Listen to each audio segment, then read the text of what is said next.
Welcome back to America Decides. Since January 20th, the Trump administration has made significant layoffs, announced them at least, at the nation's health agencies. The Food and Drug Administration officials have told some scientists and inspection staff that those announced cuts will be reversed. Health and Human Services Secretary Robert F. Kennedy Jr. initially planned to cut 3,500 employees from the agency. FDA Commissioner Dr. Marty Makary joins me now. Commissioner, it's great to have you with us. Thanks for joining us. I want to talk to you about Novavax, if I could. It's a protein-based COVID vaccine you were an enthusiast for back in COVID. Its target date for permanent approval, as I understand it, was April 1. That's now been delayed. Why was it delayed? And if you'd be so kind, what role did your special assistant, Tracy Beth Hogue, play in that process? Well, first of all, Major, good to be with you. And yes, you're right. I have been enthusiastic about non-mRNA COVID vaccines.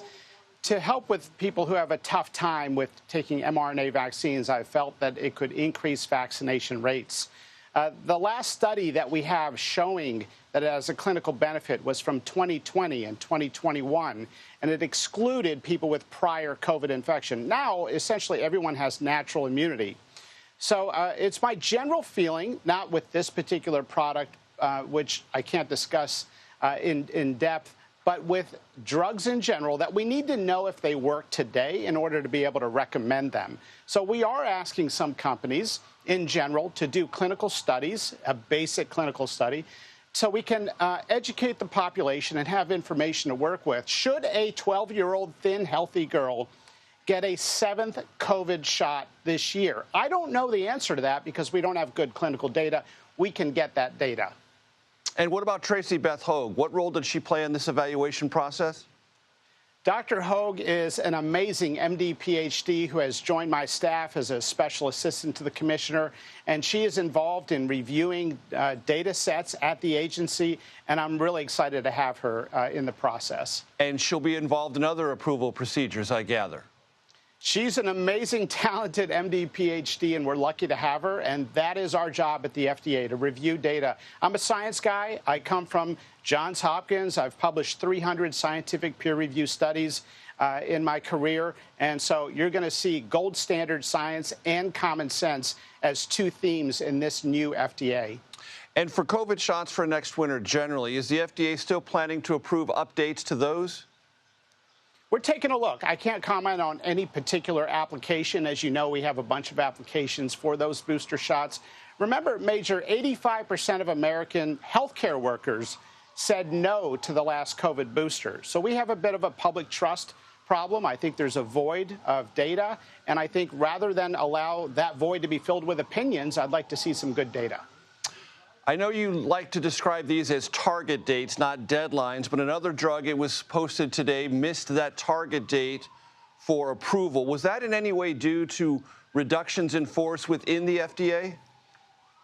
Well, first of all, no scientists or inspectors were laid off in the reduction in force. So that's an important message. The reductions in force applied to communication staff, IT staff, and some lobbyists that the FDA had towards for Capitol Hill.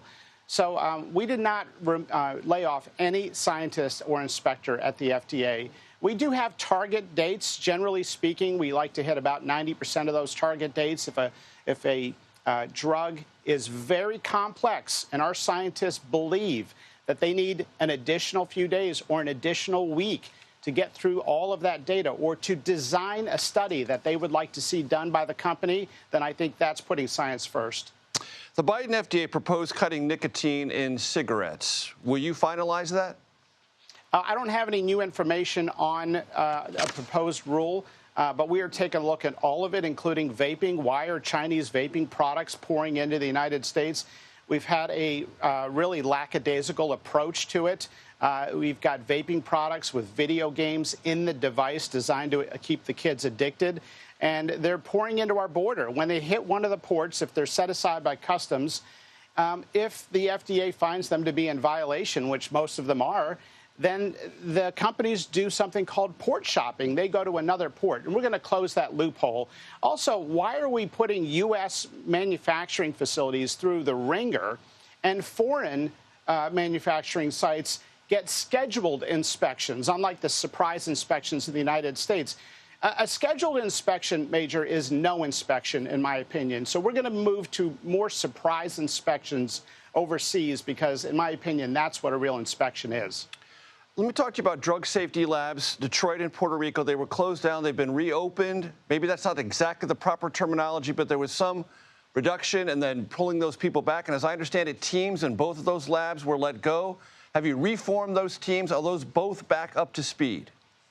Those teams are back. I think you have the sites. I think you're referring to the Chicago and California sites. Well, those were food safety labs. I was referring to the drug safety labs in Detroit and Puerto Rico. So I have done everything as I came in after the reductions in force to ensure that no scientist or critical staff to that scientist was laid off. I think any discussion of the reductions in force needs important context that I believe has been left out in the media coverage, and that is that in 2007, there were 9,500 employees at the FDA.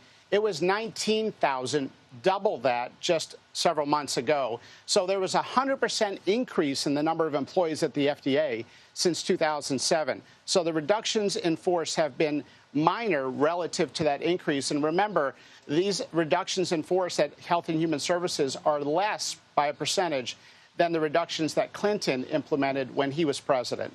And you would assure Americans that there will be no reduction in the quality or the verifiability of either drug safety or food safety work at the FDA?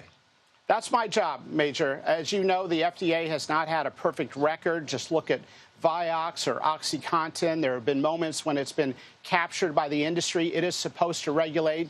That will not happen to the best of my abilities on my watch. And there's a new FDA. There's a new culture. There were redundant services. There were fiefdoms that were fighting and tribal. There was territorialism, duplicate services, multiple redundant adverse event reporting databases. So this is an exciting time where we're streamlining and consolidating a lot of that. And we're also creating a great culture and a great workplace environment for our scientists and reviewers. FDA Commissioner Dr. Marty Makary, I hope you come back, sir. Thanks for your time. Thanks, Major.